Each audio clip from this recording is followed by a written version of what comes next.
On today's show, Nico Harrison did it again. Checked off 4 out of the Mavs like 5 boxes for the offseason in one fell swoop. How did he do it? And what does this deal mean? We'll talk about all that and more today's Locked On Mavs. I'm Luka Doncic, and this is Locked On Mavericks. Mavericks, NBA champions. Bang! Bang! It's good! And the Mavericks have won the game!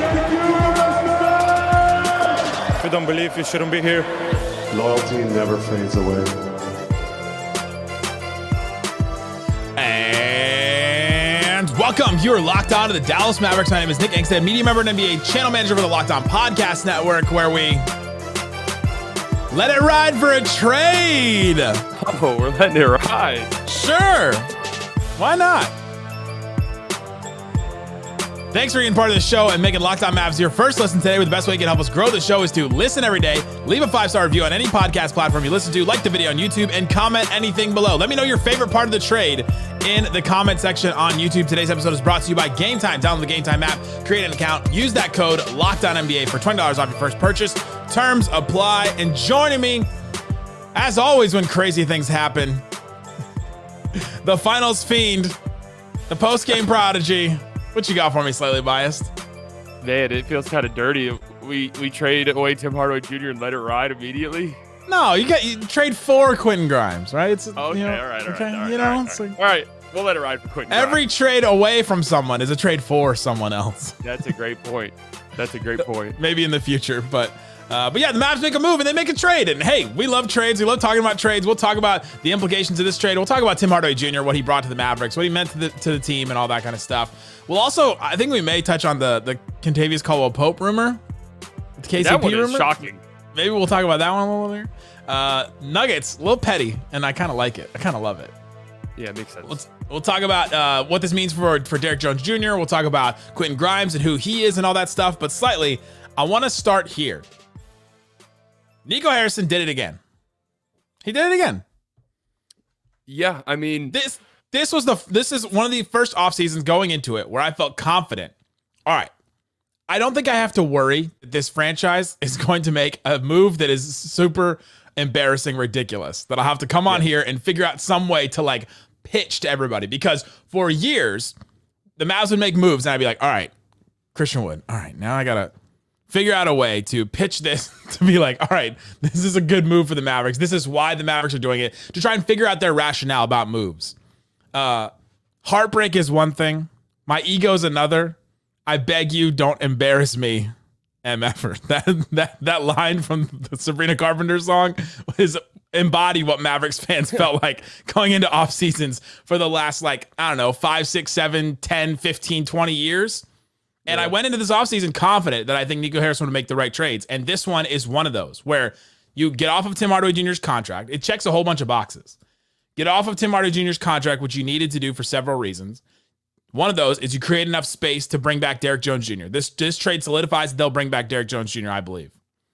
They also acquired a young player that's a young, interesting player that can grow with the core. He's 24 years old. And also a player that could help improve point of attack and bring viable shooting. Like, you check off all these boxes with this move. Like, Nico Harrison, got to give him credit. Like, he figured out a way to do it, and it only took 3 second-round picks. And after yesterday, I saw you were talking about this. The Reggie Jackson trade made me a little nervous that the Mavs weren't going to be able to do a trade like this because it took 3 seconds just to get off Reggie Jackson's $5 million deal for the Nuggets. yeah, I made a Twitter video, what Nick was alluding to, where I pretty much said you could kiss this exact deal goodbye, because I just thought, like, the Reggie Jackson, if in case you haven't been following like other NBA transactions, the Nuggets had to attach 3 second-round picks to dump Reggie Jackson to Charlotte, who's making $5 million. So that I saw that and was like, oh my God, what is the cost of dumping? You know, the Timberwolves had to dump Wendell Moore Jr., who they drafted in the first round just 2 years ago, and attach a second-round pick to just get off of that, like, rookie scale contract. Yeah, like a high second-round pick to get off of a rookie scale contract. I was seeing all of the Kings had to attach Davion Mitchell to a Vesnikov to get off of that and save some money. And I just saw all of that and I was like, man, what is going to be the cost for unloading Tim Hardaway Jr.? And considering all those other trades, 3 second-round picks, that's the cost of doing business. But then getting a young, interesting player in return who we're only like 2 summers removed from him being viewed as like an untouchable trade asset in Donovan Mitchell trade talks. Like that was a thing that happened 2 years ago.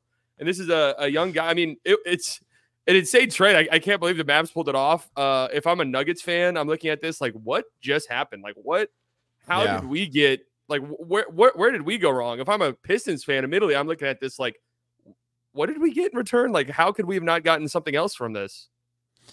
I think, if you're looking at the Pistons side of it, you at least get a shooter. Like he's at least a viable player. And I think that's maybe the difference between Tim and Reggie Jackson. I know there was at least one person in the YouTube comment section yelling at me for saying there's no difference between Tim Hardaway and Reggie Jackson. Like, yeah, there is. Like at least Tim is still, Tim can still get super hot from 3, 6'5". He's a bigger guy, all that kind of stuff. But for the Mavericks, it just checks so many boxes. The Mavs will now be able to use most of, they're like 50,000 short or something like that if CBA Mavs' math on Twitter is correct. They're like $50,000 short of using the whole taxpayer mid-level exception, but they'll be able to use pretty much all of that on Derrick Jones Jr. And so that allows you to bring back Derrick Jones Jr., checks that box, which I think is awesome. We'll cross that bridge when we get there, but that was priority number 1 for the Mavericks. Nico Harrison said it was priority 1A and 1B to get him, and they accomplished that with this trade. That's why, to me, if there wasn't like that extra thing to it, I would feel good about this trade. I'd be like, okay, cool, awesome. Like, you move off of Tim, who didn't play for you in the finals, and maybe you get a guy that could play for you in the finals, and like that's fine. But because it unlocks that piece of it with Derrick Jones Jr. and his salary, you keep him. You don't take you guarantee that you won't take a step back necessarily, at least roster wise. Then that's good. The Mavs will have to replace Tim Hardaway Jr. scoring somewhere, and I think that's something to talk about in the coming days. Does Jaden Hardy take a step up? Does he just take all of Tim's minutes? Because we cannot, don't let the finals and the playoffs and all that let you forget how important Tim Hardaway Jr. was to this team during the regular season a lot of the time. Yeah, that's a good point. And that, I think I also made that point in the Twitter video where like Reggie Jackson is just probably not an NBA player at this point in his career anymore. Yeah. Or like next to Jokic he is, but anywhere else. Right. Everyone is. I could be an NBA player next to Jokic, it seems like. I know, but that too. But no, Tim is still, like, especially for a team like Detroit, a young team that desperately needs shooting, like actual volume 3-point shooting to help space the floor a little bit for their young guys. Tim actually makes some sense. So I'm thinking, on paper, it doesn't make that much sense as a trade for the Pistons, considering what other teams have given up for salary dumps. But Tim, I think, is somebody who probably did have at least some value across the league. Not like first-round pick value or anything like that, obviously, but enough value to where it's not necessarily, oh, I'm just taking this terrible contract like Evan Fournier or something over the past couple of years for the Knicks. Like I'm getting a player who might help me help contribute a little bit. And yeah, they are going to have to replace. We talked about this on this show a bunch, like in the talks about trading Tim, whether that was last offseason or at the trade deadline. You're going to have to replace that shooting somewhere. Like I get that everyone was ready to get rid of him because of all of his flaws and stuff like that as a player, but that's the volume 3-point shooting is an important thing. When the Mavericks sort of changed their identity at the trade deadline, it sort of changed that quite a bit, and I think that's a big reason why Tim just fell out of the rotation entirely in the playoffs and stuff, is because that's not how they were built anymore, just to bomb away threes and pray for the best. But you still are going to have to replace that, because there's going to be games in December and January where Luka is out, Kyrie is out. Luka's got 7 different leg injuries because he just plays basketball 24/7, 365, and you're going to need some scoring to replicate that. So we'll see in the coming days. For me, we'll see in a couple weeks if the Mavericks can get somebody. Yeah, if you're going to look at one downside to this deal is the Mavs just traded their biggest tradable contract and 3 second-round picks and did not get a scorer back for it. Like, yes, they did. They do keep Derrick Jones Jr. Like all the things I just said. They will not take a step back, which is good. So as long as Luka and Kyrie are healthy, their offense is fine. Their defense is going to be fine. Maybe Grimes steps in and plays a viable role and all that kind of stuff.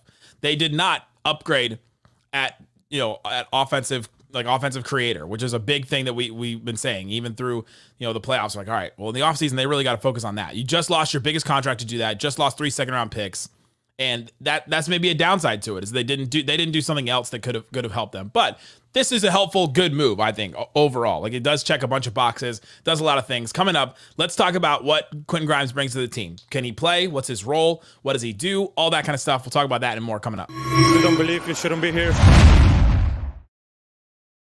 Today's episode is brought to you by Game Time. Download the Game Time app today. Use that code LOCKEDONNBA for $20 off your first purchase. Terms will apply.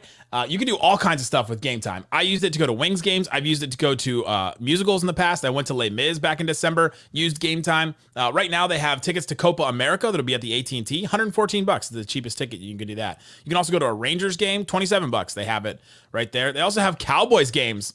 Oh my gosh, we're getting back into that already. They have tickets to Cowboys, Buccaneers, cheapest ticket, $41. You can do that. You can do all kinds of stuff with Game Time. You can also use you can get last minute tickets. You get 60% off what other sites will normally have on there. They also give you 110%.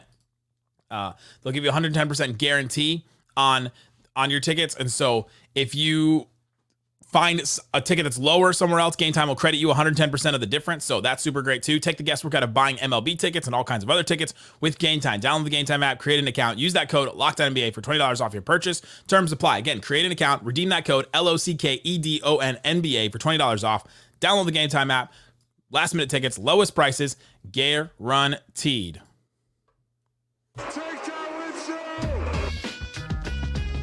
Thanks everybody for hanging out with us on Locked On Mavs, being part of the show, part of the Raccoon Squad, listening every day. Appreciate each and every one of you checking us out throughout the offseason. We woke up today to a trade. I literally woke up and was like, checked my phone and like, nothing had really happened. I was like, okay, there's a couple like rumors, rumblings here and there. And then all of a sudden I just got a bunch of notifications like the Mavericks have traded Tim Hardaway Jr., 3 second-round picks for Quentin Grimes. And I was like, all right, the Madmen, they finally did it. They got it done. So we talked about what this trade does, what it accomplishes. It also, by the way, one more thing. It accomplishes the Mavs will keep Dante Exum as well, too. That was something that I was a little bit questioning. I hadn't really said it on the show yet, but I was like, if they can't figure out a way to get rid of Tim and do this, maybe they'll find some other way to get off of money. And Dante Exum's non-guaranteed deal was part of that. But Tim McMahon reported that they'll keep Dante Exum, which I think is important, too, because he did play a good role in the regular season, too. Helped with scoring, helped with playmaking, helped with defense, all that kind of stuff. And so I think that's an important thing for the Mavs moving forward. So they keep Dante Exum. Oh, I didn't even know that was a possibility, honestly. Well, it was a non-guaranteed deal. So like if they're crunching for money, they're trying to find it somewhere. It's like, all right, well maybe we start non-guaranteeing this deal and shipping off this guy but they figured out a way to avoid that. That would have hurt. Yeah. That would have hurt in my opinion if they let go of Exum. But going back to what I said before, that's what I think the Mavs of the past would have had to do. All right, we'll have to what is it? Starve Peter to feed Paul. Like what's that old phrase? Like we would have Never to heard take. it. We would have to. I'll take your word for it. What's the phrase you always say that I don't? Knock on glass. Knock on glass. Save your ass. But that I feel like the Mavs in the past would have had to like, all right, we're gonna be able to accomplish this thing we want, but we'll have to take away from this thing that we want. And so the Mavs didn't have to do it here. Man, Mavs of the past would have traded Josh Green. I mean, it would have been the most disgusting trade you've ever seen in your life to open up like $15 million to try and go after a KCP or something. And then he signed somewhere else for $28 million. Like that would have been the Mavericks of the past. Let's talk about Quentin Grimes. Quentin Grimes is a 6'5" wing guard-ish type of player. He's listed as a shooting guard, but I think, he'll be a wing in the Mavs system. Just turned 24 years old in May. He played for a couple years with the Knicks. Like Slightly said, he was a player that was a starter for them. He started 66 out of 71 games, averaged 11 points, 3 rebounds, a couple of assists, shot pretty well from 3. He shot 38% on 5 threes a game in his 162 games with the Knicks. And so he was viewed as like a young like piece that they really wanted. He was used in the trade to go get Bojan Bogdanovic. They thought that was sort of an upgrade trade. He only played 6 games for the Pistons. Is that enough to get the Pistons stink on you? 6 games, do you think? No, I think he was 0 for his last 15 from 3 there, though. So the stench got to him, though, a little tiny bit. In the 6 games, it did get to him. But yeah, he was sort of like you could say he was like the cornerstone of that trade to get Bojan Bogdanovic to try and upgrade that Knicks team and add another scorer and all that kind of stuff. But yeah, I would say he's a lot like Josh Green. I would compare him a lot to him, just in, like the size, the age, the shooting ability. I think Josh Green is a better playmaker and passer. I think Quentin Grimes will be a better point of attack defender. We keep hoping that Josh Green will step forward as this really good point of attack, like guarding guards, guarding guys that handle the ball We hope that he'll take a step forward in that, and it just really hasn't. Like, you saw that all throughout the playoffs. Like, all right, this hasn't happened yet. It doesn't mean it can't happen for Josh. He could still find a way to take a step forward, but Quentin Grimes, I think, is already ahead of him in that category, and so that's something to watch and something to see. He can also play with Josh Green. I don't think that these guys are competing for minutes necessarily. I think that you can find spots for both of these guys to play, but I think Quentin Grimes, just getting him, it's a young, interesting player who could still grow into a role. He's only been in the NBA 3 years, so he could still grow a little bit. Obviously, the catch and shoot opportunities he's going to get with the Mavs are going to be innumerous for sure. Yeah. And I think he'll take full advantage of that. Yeah, I mean, it's like you said, Quentin Grimes definitely a better point of attack defender than Josh Green. Although I will say, I think his defense took a tiny step back this year. So he was injured. I mean, he's a guy who's been injured a good chunk of his career. Nothing like severe or anything like that, but just missing games here and there. 46 games his rookie year, played 71 games last season with the Knicks, and then just 51 games this year with only the 6 games he played for Detroit out of 39, something like that. Yeah, he was hurt for pretty much the entire end of the season. But he's a better point of attack defender. I think Josh Green, that's not his strength, like you said. More of just like a energy guard who can just kind of fly around, good team defender and stuff like that. Josh Green, better playmaker. Quentin Grimes, a more willing shooter. Although I will say that what's kind of interesting about this is whenever this rumor was floating around a few days ago, I dug into Quentin Grimes a little bit, and I guess I don't fully remember. Don't follow the Knicks as much as Knicks people, obviously, but it got a little bit strenuous there towards the end, where he was openly upset about his role in New York. Would talk about being out of rhythm and just not getting the ball that much offensively, and how it kind of affected his shooting and just his willingness to shoot with the Knicks, which I think is why he shot 33% from 3 last season, 36 with the Knicks, 14% with the Pistons. My God, those 6 games, take that average. Really bad. Yeah. But that's a little bit interesting to me, because obviously the Mavs and Knicks are similar-esque in the sense offensively, where you have isolation-heavy guards that are going to run the show, but they're different in that one of the isolation-heavy guard for the Mavericks is one of the greatest playmakers we've ever seen and really likes setting up teammates for open threes, which is what Quentin Grimes is going to shoot. So I could see a world where he's shooting, if he gets a solid amount of playing time, 6 or 7 threes a game is, I think, something that could definitely happen. That's assuming he's a 25 to 30 minute player, which I don't know if that's going to be the case or not. Yeah, we'll see. So he'll have to be set up. This is another thing where Jason Kidd has to come in and set him up well to know what his role could potentially be and what it could be, because he could be moved around. Like we saw Tim Hardaway's role go from starting level player to guy that played a bunch to coming off the bench to not playing in the playoffs at all to playing minutes. It's just all over the place. And so this is going to be a task for Jason Kidd to try and, all right, we all love that they've got a bunch of these young guys that all want minutes and all want roles and are all hungry and all that, but then once you start bringing a bunch of them in, it's all right, how can you make them all happy? How can you keep them all feeling good about their role and all that? And so, yeah, I think that the difference between the Knicks offense and the Mavericks offense is, Luka will set you up. Brunson is not that type of playmaker. If you're a Knicks fan and you're upset about that statement, go home and rethink your life. Don't sell any more death sticks. Yeah, that shouldn't be a controversial take there. No, it shouldn't be. So we'll see what kind of role he fits in and all that. But I think he's a young, interesting player. Could grow into his role. Gonna come in and be a decent defender, decent 3-point shooter, and figure it out from there. Figure out where he can. If the high level, let's say that he maximizes everything and it all works out, and you're all like, oh my gosh, this is the Quentin Grimes that we dreamed of. He could be a starter. I mean, I would say if it's a Quentin Grimes that people had dreamed of, again, I'm not exaggerating when I say he was viewed as an untouchable trade piece in a Donovan Mitchell trade 2 summers ago. That's a real thing that happened. So if that level of Quentin Grimes, if you just want to write off this past season as weird year, didn't love his fit, was just kind of them adding Dante DiVincenzo made his spot in the rotation kind of weird, and he never found a rhythm, and then he got traded to the Pistons and then got hurt. If you just want to throw that away, you say he's 23 years old, has shown some flashes here and there. His on-ball creation flashes, just from a scoring perspective, is more than we've seen from Josh Green for sure. He's not the playmaker. He doesn't have the playmaking chops that Josh Green does, but that combined with his really what we've seen at times throughout his career, teetering on really good to elite point of attack defense, then that's like a 35-minute per game, $20+ million a year player. Yeah. Will he get to there? I wouldn't say I'm like super confident in it, but it's possible. Yeah, that's the high end. The low end is that he gets frustrated with his role, doesn't play a lot, and then it turns into what Josh Green has been the last couple of years, where he's in, he's out. It depends on who's healthy and all that kind of stuff. We should also mention he's from the Woodlands, down in Houston. He went to the Woodlands College Park. That's a high school down there? The Woodlands College Park is a high school? Man, the less I know about Houston, the better.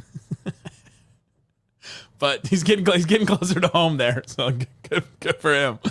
He went to Houston College, the actual college, the actual college of Houston for 2 years. Houston College Park. No, the Houston College, like the Cougars, the Cougs.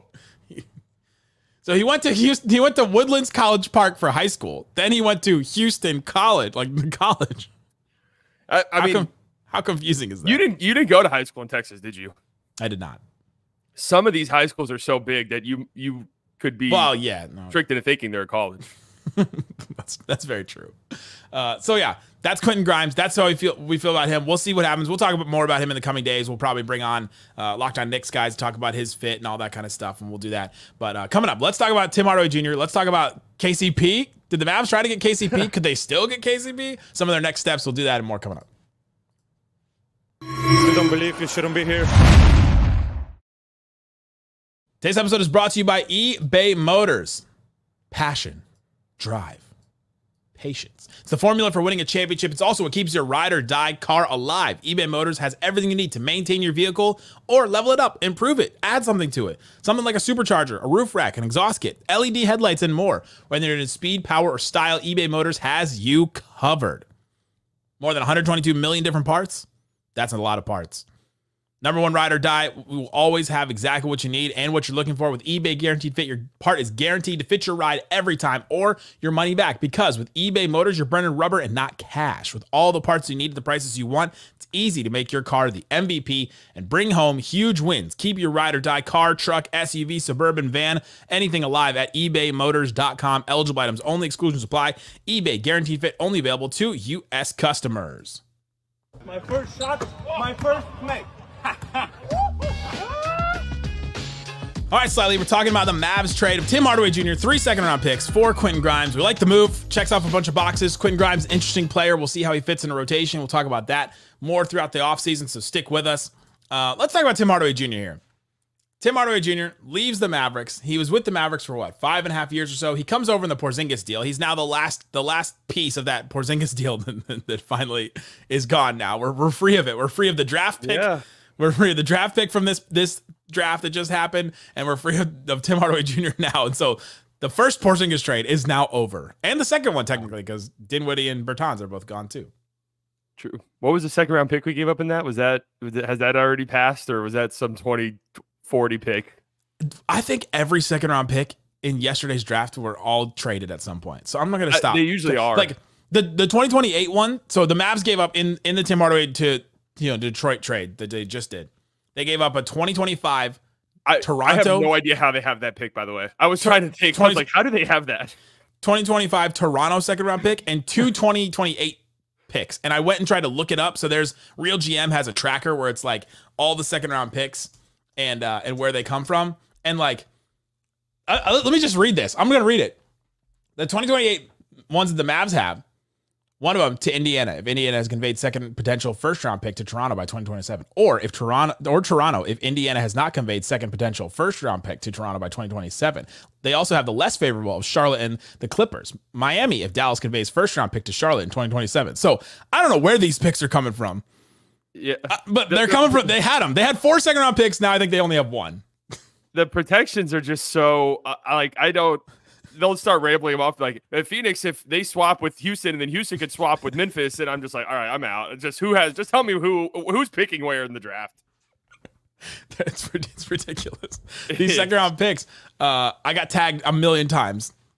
This is my phrase. Second round picks are the lube of trades. And it happened again. They pushed one through. Yeah. I mean, also too, I do want to say, I think part of the reason why that's the case now is scouting has gotten so much better. If you go back and you look at previous drafts, just the amount of second round picks that I mean, never even got close to suiting up in the NBA or just stayed overseas or whatever, is mind-boggling compared to now, where it feels like I would say half of the second-round picks at least get some burn at some point. Like teams will at least try them out. It's just like scouting has gotten so much better that second-round picks, I think teams find them somewhat attractive now. Just the idea of dart throws. But Tim now leaves. He was 4th all-time in Mavericks 3-point field goals made. He's 4th all-time in 3-point field goals attempted for the Mavericks, which that in and of itself is just, that's kind of wild. That's crazy. He's that high up. He also leaves the Mavericks in number 1 all-time for Dallas Maverick. If you're at home, guess what Tim Hardaway Jr. could be. Number 1 all-time Dallas Maverick in this percentage. Okay, the guesses aren't going to be pretty. Yeah, everybody got their answers locked in. Turnover percentage in a good way. Wow. Good job, Timmy. Lowest turnover percentage of a Maverick of all time, 6.2%. Well, when you don't pass. Reggie Bullock is second, 7%. Harrison Barnes is third, 7.5%. That man did not pass. We were trying to get him in. We were like, can Harrison Barnes get to 3 assists a game? That's like a conversation we had back when it was Harrison Barnes. Porzingis, 7.6. Brandon Wright, 7.6. Charlie Villanueva, 7.6. Dirk, 8.4. Shout out to the great one, the basketball Jesus. Trey Burke, 8.9%. He's 8th all time. And then number 9, your boy and mine, 9.2% turnover percentage for the Mavericks. Your boy and mine, Christian Wood, the believer. Who's the believer? Luka? Tim Legler. All right, legs. Yes. People are like, why is he reading all the turnover percentage? I just wanted to get to Tim Legler and make the joke. All right, I was wondering where that was headed. I was about to be like, are we just doing the top 50 or? I needed to get to Tim Legler because I thought you would like that. Yeah, that's a good one. Tim also leaves. He's made the most threes in a finals game for the Dallas Mavericks all time. That's right, baby. All time, which is. Do you think that quarter swung this trade? Yeah, the Pistons were like, we could get Tim Hardaway, the guy that made 5 threes in a finals game for the Mavericks. All right, there's still something there. We're going for it. How will you remember Tim Hardaway Jr.? So, Tim has fell into the unfortunate, phase that certain players fall into with their fan bases, where they've probably stayed a little bit longer than they should have.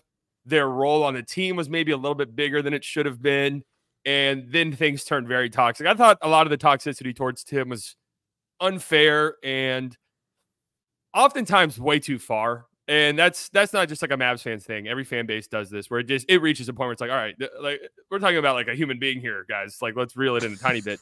But it was time. The Hardaway Sr. quotes were bad. But look, Tim was really a very important piece of this team for a long time. And that was like the way that they were built, right? It was they're going to bomb threes. They're going to shoot a bunch of threes. And if they're hitting threes, it's going to be very, very difficult to beat him. And Tim was a big piece of that. He was in December, he was the betting favorite for 6th man of the year. Like, he was having a great season. Stepped up in a lot of ways when Kyrie was hurt and the Mavs were just having weird rotation stuff with their guards early in the season. And Hardy hadn't really taken that leap we had wanted and stuff like that. So, it was time to move on. A frustrating player for sure. But, man, when he was hot, I don't know if there's a heat check player like him in the league. He just catches the ball and goes up with it, no matter where the defender is, no matter how many defenders are near him. So I wish him well, honestly. I hope he finds something in Detroit and, keeps playing basketball.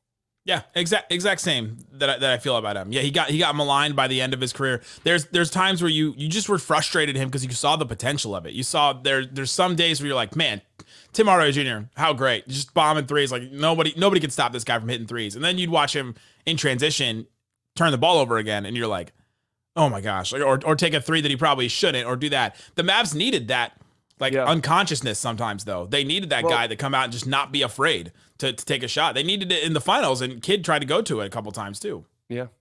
That's the pitfall of having a player like that. And there's Mavs fans, and myself, we're interested in like scores off the bench and stuff like that. Backup guys like Colin Sexton, Jordan Clarkson has been brought up. Those are also similar players where it's like, I don't care that I've just missed my last 6 shots. I'm shooting it.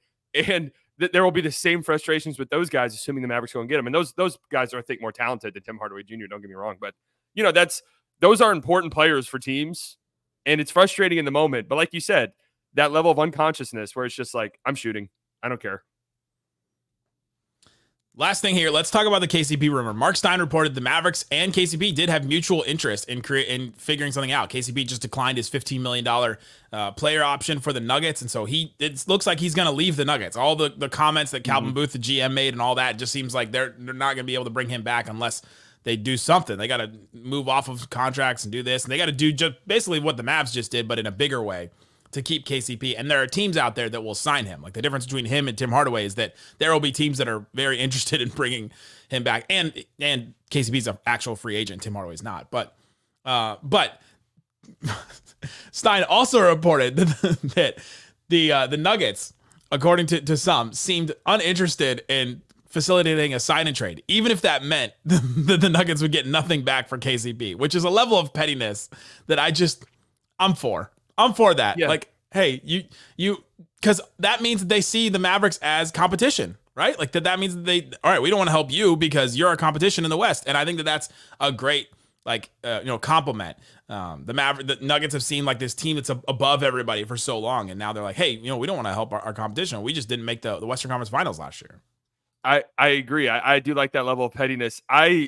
It made me a little bit sad because I read that report and then Stein was like, yeah, it's not going to happen, but there's a level of interest. And I'm like, oh, I wish I just didn't even read that because I love KCP. And I hadn't even thought about him as a Mavs target just because I figure a team like the Sixers will throw $25 million a year at him pretty easily.